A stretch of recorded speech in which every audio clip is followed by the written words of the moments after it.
Halo good people, kembali lagi di channel saya Amri Pitra. Dan saya ingin teman-teman membayangkan bahwa ada seorang pria yang berdiri di tepi sungai, yang mana sungainya itu kecil gitu, airnya tenang. Tapi keputusan yang akan dia ambil itu akan membuat teman-teman gemetar dan membuat dunia ini terbakar dengan keputusan itu. Dan saya ingin dalam 5 detik ke depan teman-teman harus paham satu hal, yaitu kekuasaan itu tidak selalu direbut dengan kekuatan, tapi dengan kecerdikan yang hampir terlihat sempurna gitu ya, seperti sebuah pengkhianatan. Inilah kisah bagaimana Julius Caesar tidak hanya menaklukkan musuh, tetapi mempermainkan sistem itu sendiri. Ya, kita akan membahas Julius Caesar yang berasal dari Roma gitu ya. Yang mana teman-teman, Roma itu pada saat itu bukanlah sebuah kerajaan. Roma itu adalah sebuah republik yang mana di sana itu penuh dengan aturan, penuh batasan, tapi justru Julius Caesar itu menemukan disitulah celahnya gitu. Caesar itu bukan orang paling kuat di awal karirnya. Dia bukan seorang raja, bukan juga seorang terkaya, tapi dia punya sesuatu yang lebih berbahaya, yaitu pemahaman tentang manusia dan ambisi. Dan dia sadar betul gitu, kalau kita ingin naik, maka kita tidak bisa sendirian. Maka oleh karena itu, Julius Caesar itu membentuk aliansi yang terlihat seperti kerjasama gitu, tapi sebenarnya adalah sebuah strategi yang cukup licik gitu. Triumvirate pertama bersama Pompei dan Crassus, yang mana dengan ini dia membagi kekuasaan untuk mengendalikan politik Roma itu dari dalam begitu. Dan itu bukan sekedar pertemanan biasa teman-teman, itu adalah manipulasi kepentingan yang mana semua pihak diuntungkan gitu. Jadi Julius Caesar itu memberi mereka itu apa yang mereka mau gitu, apa yang mereka inginkan, agar Julius Caesar itu mendapatkan apa yang dia butuhkan juga gitu. Jadi saling membagi feedback gitu ya. Dan dari situlah permainan itu dimulai teman-teman. Nah, tapi Julius Caesar itu tahu betul gitu bahwa politik saja tidak cukup. Jadi dia butuh sesuatu yang lebih besar, seperti popularitas dan ketakutan. Maka dengan itu dia pergi ke medan perang di Galia.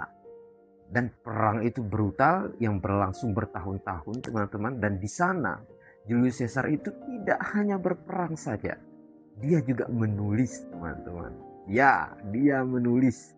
Dan dia menulis kisahnya sendiri dalam buku yang berjudul Commentary de Bello Gallico. Sebuah propaganda yang dibungkus sebagai laporan perang begitu. Jadi coba teman-teman bayangkan begitu ya. Julius Caesar itu bukan hanya memenangkan perang saja gitu. Jadi dia juga mengendalikan cerita tentang perang itu sendiri. Dan rakyat Roma pada saat itu membaca kisah kemenangan dari apa yang dia tulis. Rakyat Roma itu melihat Julius Caesar itu sebagai kayak pahlawan begitu. Padahal di balik itu jutaan orang itu tewas dan juga diperbudak oleh Julius Caesar. Dan itu strategi yang sangat halus gitu ya kan. Mengendalikan persepsi itu lebih penting daripada mengendalikan pedang. Ya betul gitu. Lalu datang momen yang cukup berbahaya atau paling berbahaya gitu ya. Yang mana Senat Roma itu mulai ketakutan gitu. Mereka takut. Mereka tahu bahwa Julius Caesar itu terlalu kuat, terlalu overpower, maka para senat itu mereka memberi perintah untuk lepaskan pasukanmu, jadikan mereka menjadi warga biasa lagi gitu. Tapi Julius Caesar itu juga tidak bermain aman, ya kan? Dia berdiri di tepi sungai Rubicon dan melakukan sesuatu yang tidak bisa dibatalkan. Julius Caesar itu menyeberang, dan tindakan itu melanggar hukum, dan itu berarti perang gitu. Dan itu kayak ada makna di sana, tidak ada jalan kembali gitu. Jadi peristiwa itu dikenal sebagai crossing the Rubicon, dan itu kayak titik tanpa balik yang memicu perang saudara di sana, teman-teman. Dan itu bukan keputusan nekat gitu, bukan keputusan abal-abal, itu menjadi sebuah perjudian yang sudah penuh perhitungan gitu. Karena Julius Caesar tahu satu hal, yaitu lebih baik menjadi musuh negara daripada kehilangan kekuasaan begitu. Dan di sana perang saudara pun pecah, teman-teman. Dan dari situlah strategi licik Julius Caesar kembali muncul gitu. Dia tidak selalu mengandalkan jumlah pasukannya, bahkan seringkali dia kalah jumlah. Tetapi Julius Caesar itu unggul dalam kecepatannya, kekuatan gitu ya, kejutan gitu, dan dia juga memainkan psikologi lawan juga gitu. Dia menyerang cepat, dia membuat musuhnya itu kebingungan, dan dia juga memaksa lawannya itu bereaksi, bukan untuk berpikir begitu. Pompei yang dulunya sebagai temannya gitu, menjadi rival terbesarnya pada saat itu, yang memiliki pasukan lebih besar dari Julius Caesar itu sendiri. Tapi Caesar itu tetap menang dalam pertempuran besar itu, seperti Pharsalus gitu, teman-teman. Ya kenapa? Karena Julius Caesar itu tidak tidak bermain untuk menang pertempuran saja gitu. Dia bermain untuk menghancurkan mental musuhnya juga gitu. Namun strategi yang paling liciknya itu adalah bukan di medan perang itu sendiri, tapi setelah kemenangan itu gitu.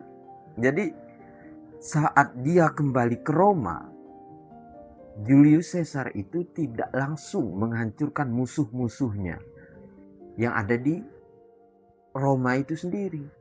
Dia justru memaafkan mereka gitu.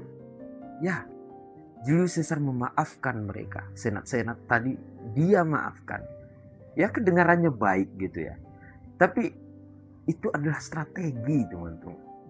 Dengan mengampuni musuh, dia itu terlihat menjadi pemimpin yang kayaknya bijak gitu ya, bijaksana gitu. Dan rakyat mencintainya, dan musuh-musuhnya tadi justru merasa berhutang kepada dia gitu. Dan itu menjadi manipulasi tingkat tinggi yang mana membuat orang yang membencimu itu ragu untuk melawan kamu lagi gitu ya kan.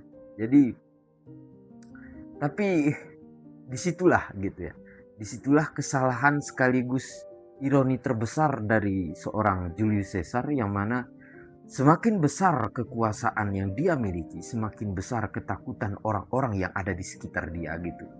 Ketika Julius Caesar mengangkat dirinya sebagai diktator seumur hidup,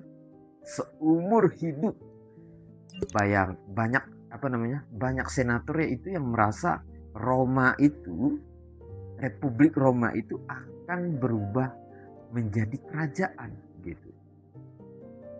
Dan dibalik bayangan kekuasaan itu lahirlah lagi pengkhianatan gitu. Tepatnya pada tanggal yang sekarang dikenal sebagai Ides of March gitu ya, yang mana Julius Caesar itu dibunuh oleh orang-orang terdekatnya sendiri. Dan itu sekitar 60 orang terlibat dalam insiden pembunuhan itu. Dia ditikam berkali-kali, dia dibunuh gitu ya, ditikam sampai mati.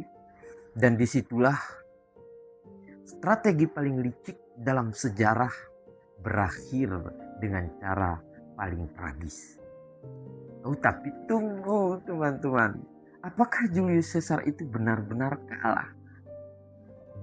Tidak ternyata. Karena meskipun Julius Caesar itu mati, sistem yang dia hancurkan sebelumnya itu tidak pernah kembali lagi. Republik Roma runtuh, dan dari kekacauan itu lahirlah kekaisaran Romawi yang kita kenal sekarang gitu. Jadi semua karena satu orang yang tahu bagaimana memainkan manusia kekuasaan, dan cerita. Jadi kalau teman-teman masih berpikir kekuasaan hanya soal kekuatan, ya bisa jadi ya teman-teman salah besar. Karena Julius Caesar itu mengajarkan sesuatu yang lebih gelap gitu, yang mana kemenangan terbesar itu bukan saat kita mengalahkan musuh kita, tetapi saat kita membuat mereka itu tidak sadar bahwa mereka sedang kalah gitu. Dan mungkin tanpa kita sadari, tanpa teman-teman sadari, dunia hari ini, negara kita hari ini mungkin masih dimainkan dengan cara yang sama, tetapi kita semua tidak sadar. Apakah teman-teman ada yang relate dengan cerita ini? Kalau ada silakan cerita di kolom komentar. Semoga video ini bermanfaat. Kalau bermanfaat silahkan share, like, dan subscribe channel ini agar lebih lebih berbagi ceritanya. Dan kalau ada kritik dan saran silahkan tulis di kolom komentar. Itu saja dari saya, Amri Fitra. Sampai jumpa di video selanjutnya.